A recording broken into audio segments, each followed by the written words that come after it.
She was lifted gently, placed upon a slab of cold stone, her small fingers trembling against the silk ribbon at her throat. Outside, church bells rang in celebration, but inside that candlelit hall, the silence was thick, the kind of silence only transactions demand. She had just turned 12. Her cheeks still held the roundness of childhood, her voice laced with the unsure notes of prayers not yet learned.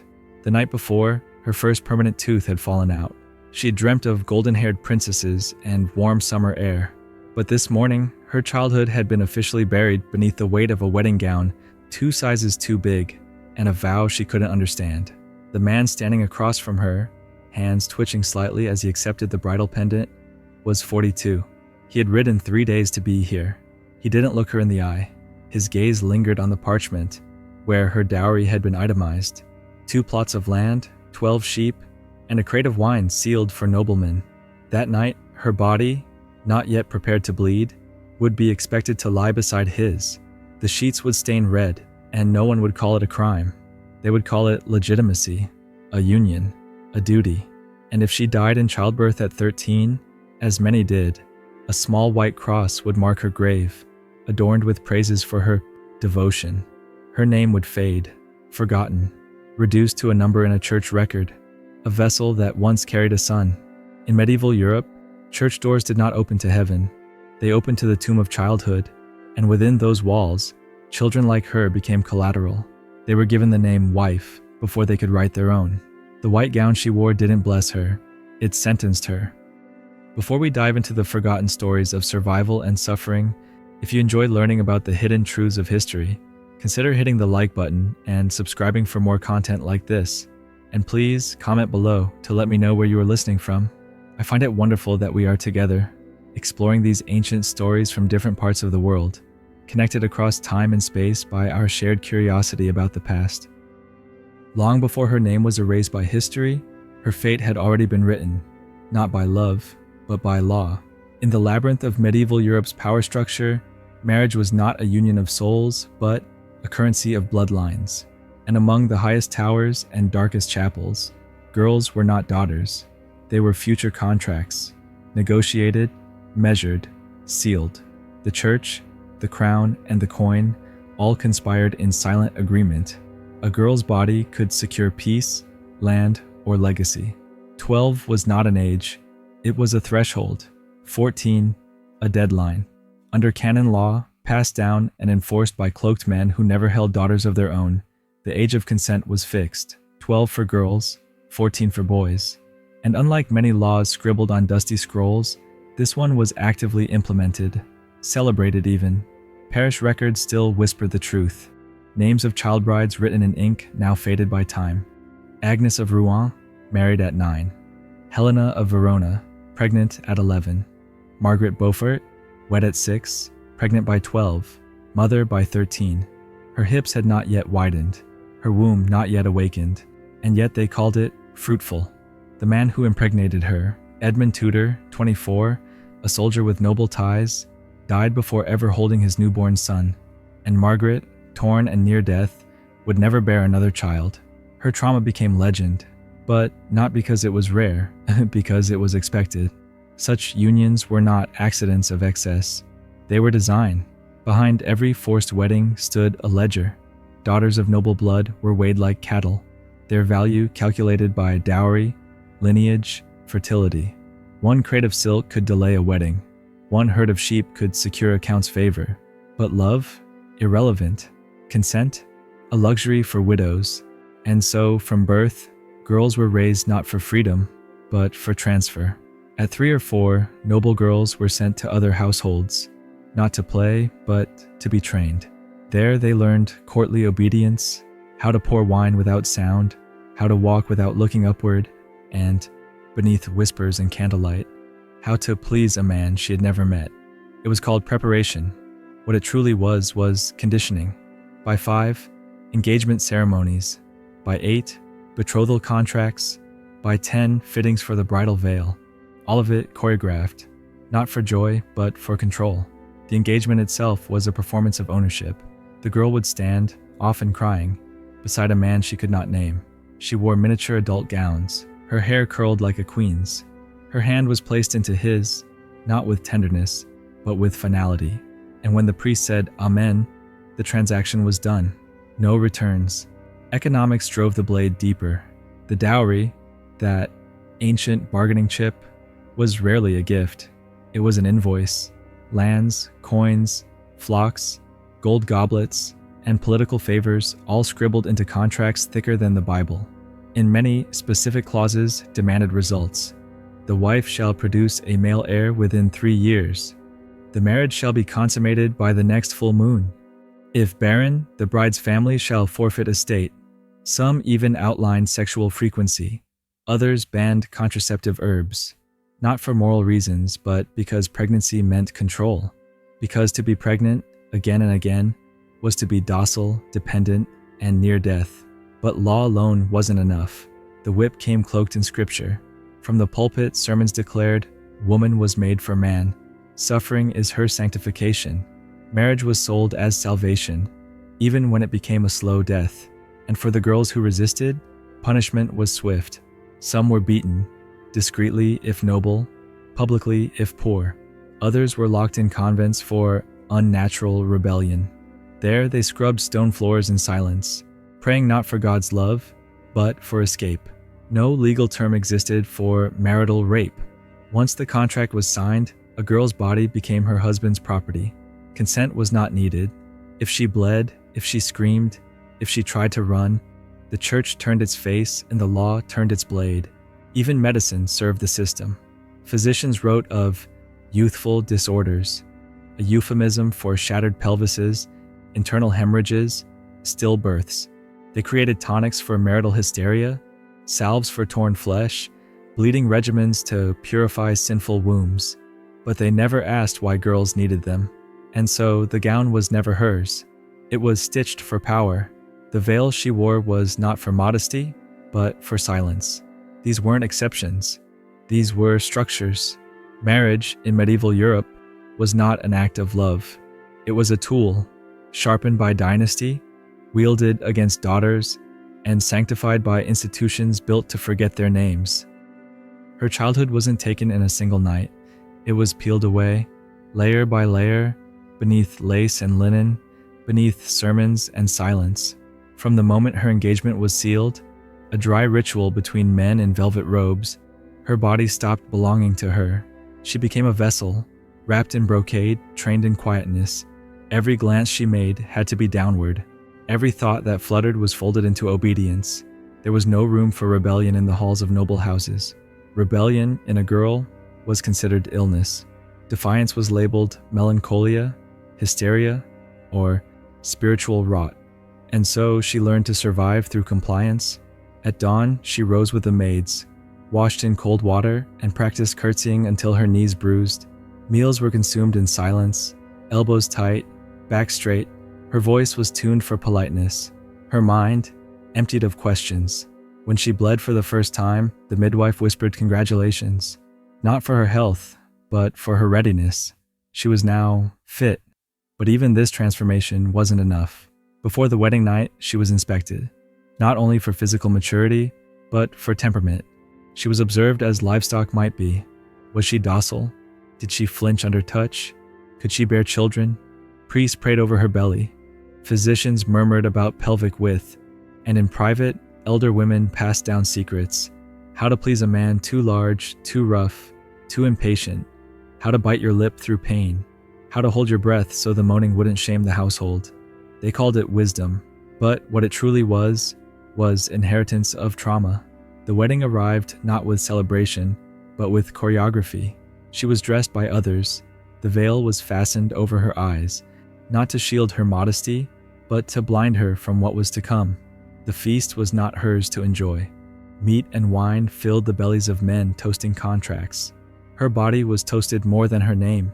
She sat beside a stranger who now had rights to every inch of her skin, whether she understood or not.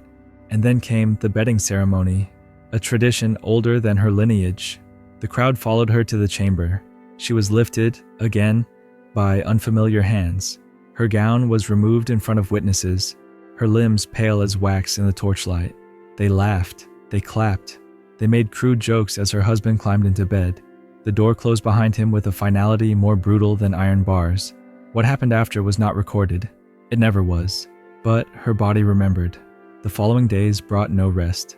The bruises, the silence, the tightening in her chest, these were dismissed as new bride's nerves. She was expected to walk upright, to host guests, to smile when spoken to. No one asked how she felt. They asked only whether the blood-stained sheet had been hung outside. Proof of consummation, proof of purity, proof that she had served her purpose. Pregnancy came quickly. Her hips ached. Her back bent too soon. Morning sickness was considered a blessing. A bulging belly was cause for celebration, though the girl beneath it remained hollowed out. And yet she was praised for obedience, for carrying well, for serving her house. She bled through her 7th month. The midwife blamed it on her emotions. Too many tears, not enough prayer. When she asked to rest, the priest reminded her that Eve's curse was pain in childbirth. It was natural, they said, for a woman to suffer. In fact, it was divine. Her first labor lasted 29 hours. No one thought it odd. Her pelvis was too narrow. Her cries too weak. She nearly died. They called her strong. Her son was whisked away before she could hold him. Her breasts leaked milk as she lay feverish, bones aching, her mind unraveling in fevered silence. And still, the chambermaids reminded her of her duty, to bear again, as soon as possible, because one child was never enough, especially not a daughter. Somewhere between her 2nd and 3rd pregnancy, she stopped speaking in full sentences. Her eyes dimmed. Her voice shrank to whispers. The term the house physician used was feminine depletion, a vague phrase meant to explain what no one dared name. Her soul was caving in, and yet she lived, which meant she could still serve, still breed. Outside, poets sang of chaste wives. Saints were sculpted with downcast eyes. Paintings of holy motherhood adorned the churches, but no canvas captured the ruptured wombs, the broken spines.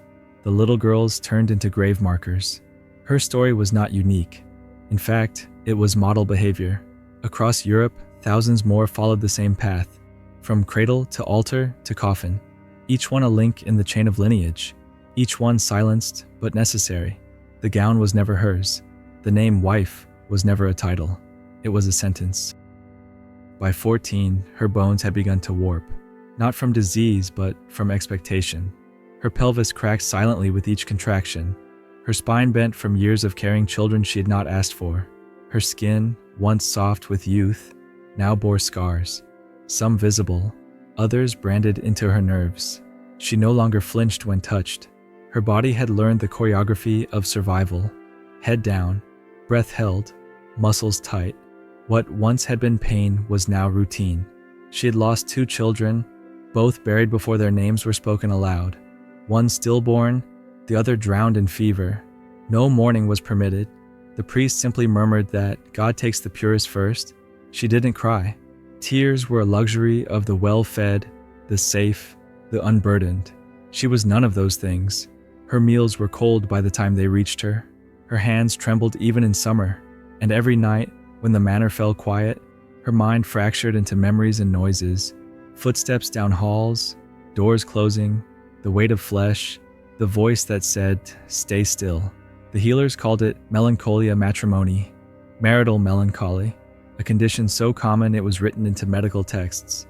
The recommended treatment, bleeding, prayer, and compliance. Sometimes she forgot the names of her own children, not from neglect, but from fatigue. Her body no longer knew where it ended and where pain began. She bled between cycles. She bled after every birth. Her womb never rested. One evening, after her 5th pregnancy, she collapsed beside the hearth, blood seeping through her skirts, pooling into the cracks of the stone floor. The midwife was summoned, along with a priest. One held herbs, the other held scripture. Neither helped. As she lay between consciousness and coma, the house debated whether a new bride should be sought, not out of cruelty, but out of necessity. She had done her part. She had served her years. Still breathing, but too weak to walk, she was moved to a side room. Her bed faced the garden. She no longer looked out. The flowers had bloomed without her, and the world had moved on as though she never screamed. Her husband did not weep. He had done what was expected. He had married young, bred heirs, kept the bloodline pure. And now, if the church permitted, he would marry again. Another girl, another contract, another white dress, because the gown was never hers. It belonged to the next girl in line. The church offered no sanctuary. From the pulpit they continued to speak of obedience, of sacred vows, of the Blessed Virgin who submitted without question. Her suffering, they said, was divine, a holy reminder that woman's place was beneath, never beside. And so her story, like so many others, was folded into the pages of a family ledger. Her dowry tallied, her births recorded, her injuries ignored. But her body remembered everything. It remembered the sound of her first bridal fitting, the way the silk rasped against skin too young. It remembered the pressure of hands she didn't choose, the weight of a child before she'd even learned to read, the silence of others when she needed screaming. Her mind, too, began to split. She spoke to shadows. She forgot where she was. Some nights, she tried to walk. Unaware her legs no longer obeyed. She called out for her mother, though her mother had long since died in childbirth too. Her last pregnancy ended in rupture. The fetus was breech. The labor stretched to 36 hours. There were no surgeons, no painkillers, only cloth to bite and hands to hold her down. When she died, the priest said it was a peaceful passing. The midwife whispered that she had gone home, but her home had never existed. Only walls, only ceilings too high, only rooms filled with eyes, but no witness. They buried her in the family plot, her name carved small beneath her husband's. No epitaph, no mention of age, just the words, faithful wife, mother of heirs. The chapel echoed with Latin prayers, but beneath the soil, a system continued to breathe. Because one girl's body breaking was not a tragedy, it was maintenance. The next week, a new marriage was arranged. Another girl, 11 years old, was sent from her province, veiled and afraid. She too would learn the rules. She too would wear the dress. She too would bleed in silence, because the machine must run. And in that machine, the soft bones of girls were just gears, replaceable, disposable, necessary. When they buried her, no one cried, not because they didn't care, but because they had seen too many just like her. The chambermaid scrubbed the bloodstains from the birthing bed. The midwife boiled herbs for the next delivery. The priest returned to his sermon about divine suffering. And her husband, now a widower, began inquiries for a new match before the earth had fully settled over her grave. She had lived.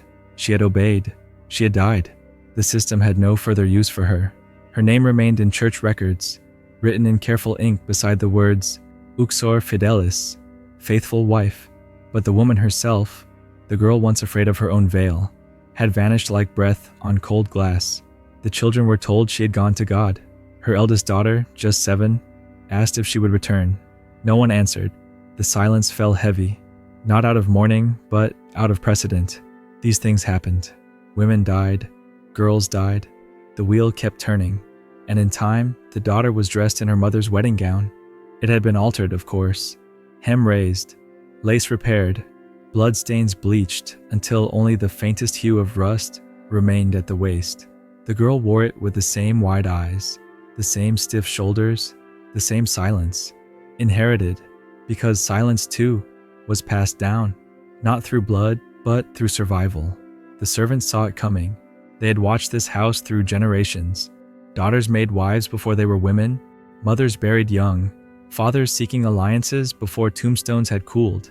They whispered among themselves, but never interfered. That was not their role. Their hands washed sheets, not sins. The girl asked where her mother was. She was told, in heaven. She asked why heaven made her wear this gown. No one answered. Time does not pause for trauma. And so the rituals resumed. By 10, she was engaged. By 12, she was fitted. By 13, her veil was pinned. She was paraded into the same chapel, down the same aisle, past the same tapestries where saints stared blankly down, silent witnesses to repetition. The vows echoed like ghosts, and in the front pew, her younger sister watched in quiet dread, fingers twisting the hem of her frock. The gown was never hers. It had belonged to a mother she barely remembered, and soon it would belong to someone else. Outside, the trees bloomed again. Spring came as if nothing had happened. The manor bustled with preparations for another feast. Another bedding, another cycle. The wine was poured, the contracts signed, the linen stretched, but within the walls, a residue remained. Not grief, that was too generous. More like dust, memories untended, echoes not quite loud enough to break tradition. The family spoke of duty, not legacy. The church spoke of obedience, not consequence. And history, as it always does, spoke only of the men. Her name faded, but the gown endured, stitched again, pressed again, placed on another girl's shoulders. And so the story continued, not as tragedy, but as expectation. Because the system does not collapse when one girl dies. It collapses only when the silence ends. But here, the silence had become custom. She was gone, but the altar still stood, the veil still hung, the vows still bound, and the house still demanded daughters to fill the dress. What they buried was not just a body, it was a warning they refused to read. The house remained, the chapel still stood, the ledger kept growing, and the silence, that obedient, generational silence, curled itself into the floorboards, into the folds of lace, into lullabies sung to girls who would one day be veiled before they could spell their own names. Her story was not remembered. It was repeated. 3 generations later, the gowns were newer, the thread finer, the ink darker on the contracts, but the shape of the tragedy had not changed. Daughters were still promised before they turned 10. Priests still blessed unions between brittle girls and aging lords. And mothers, many of whom had once worn the same path of pain, now stood at their daughters' sides, smoothing the hair behind their ears, whispering words they had once heard through tears. Be good, be quiet, endure. They weren't cruel, they were conditioned, because what the system couldn't crush with violence, it trained through legacy. The church, too, preserved the myth. In stained glass and solemn chants, womanhood was eternal obedience. The Virgin Mary smiled from painted ceilings, her hands folded, her gaze cast downward. No one asked what she might have said, had she been allowed to speak. The saints were all silent, the holy mothers, all suffering. And the law, it adapted. Names changed, rhetoric softened, but the mechanics stayed intact. In noble courts, the age of consent rose by numbers, but fell again in practice. Loopholes were carved like hidden doors, with parental permission, if of noble blood, if consummated before annulment. The letters were different. The harm was the same. Even medicine contributed. New words replaced the old. Nervous afflictions, female weakness, wandering womb. Doctors prescribed sedatives for anxious brides, told mothers to rest their daughters more before marriage, not to protect them, but to make them more compliant. Some tried to resist. A few girls ran. Some jumped from balconies or drank bitter herbs. A few wrote letters buried in diaries that were never read. Their pain, like their mothers, was filed away under disobedience or hysteria. And when a girl did manage to survive long enough to become a woman not broken by childbirth or madness, she was often left with no words to pass on, only habits, only rituals. She would say nothing to her own daughters, not out of cruelty, but because no one had ever told her she had a voice. And so the pattern held. Girls dressed in silence, boys taught to inherit wives like titles, priests blessing what should have been mourned, houses built not on love, but on lineage. Somewhere in a corner of a manor, the old gown still hung, yellowed now, but intact. The hem carried the weight of 3 generations, each thread pulled tight with pain unspoken, each stitch hiding screams no longer remembered. But cloth does not forget, and neither do walls. The curse then was not magic. It was structure, refined, repeated, reinforced, and until someone dared to name it for what it truly was, not tradition, but trauma, it would continue, because what survives longer than memory is silence. You were never meant to know this, not in your textbooks, not in your museum tours, not in the delicate footnotes of sanitized history. They told you of kings and queens, of alliances and dynasties, but not of the girls whose bodies were burned into mortar, who were bred into footnotes. You were taught to admire castles, but never asked who bled beneath the stones. Behind every coat of arms there was a bridal veil too large for its wearer, Behind every noble son was a mother who gave birth while still a child. They called it tradition, but what it truly was a system of erasure. And that system has a shape. It wears a white dress. It speaks in scripture. It calculates in wombs and dowries. It smiles at the altar, but sharpens its teeth behind closed doors. And when it is finished with one girl, it finds another. Because the gown was never hers. It never needed to be. It only needed to fit. Now you know. The question is not whether you believe it. The question is, how many more names lie buried under gowns, never spoken, never mourned, never meant to be remembered, and how many of those gowns still hang in silence?